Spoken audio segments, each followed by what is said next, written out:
Бұл үнсіз қалған тарих, бұл қазақ даласының жүрегіне түскен жара, бұл Қарлаг, бұл кеңестік жүйенің тырнағына іліккен миллиондаған тағдыр. Бүгін біз Францияның аумағымен шамалас аймақты алып жатқан Қарлаг жайлы сыр шертеміз. 1930 жылы Кеңес одағының НКВД бұйрығымен Қарағанды даласында Қарлаг-Қарағанды еңбекпен түзеу лагері құрылды. Бұл ГУЛАГ жүйесіндегі ең ірі лагерлердің бірі болды.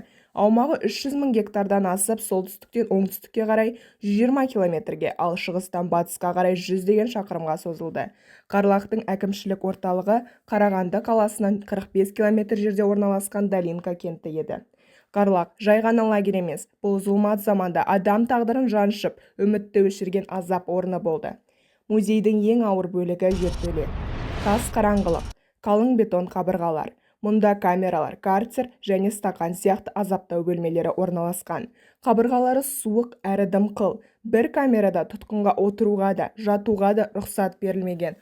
Ол қол-аяғы шынжырмен байланған күйі сағаттар бойы азапқа шыдауы тиіс болды.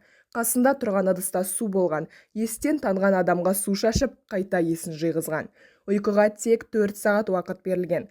Оның өзі мұздай бетон еденде. Бірақ ең сұмдығы Қарлагта жүргізілген медициналық тәжірибелер еді.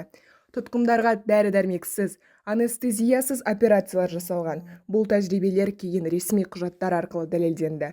Қарлагта әйелдер босанды. Нәзік жандар да, аналар да бұл азап ортасында азап шекті.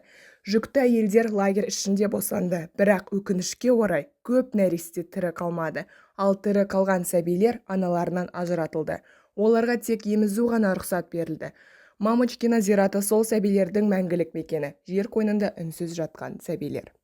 Қарлаг бұл жай ғана тарих емес, бұл адам баласына жасалған зорлықтың, қасіреттің, әділетсіздіктің куәсі. Ол үнсіз жылаған аналар дауысы, отбасынан айырылған, тағдырын тас-талқан еткен адамдардың түнгі зары, келмеске кеткен ұрпақтың ізі.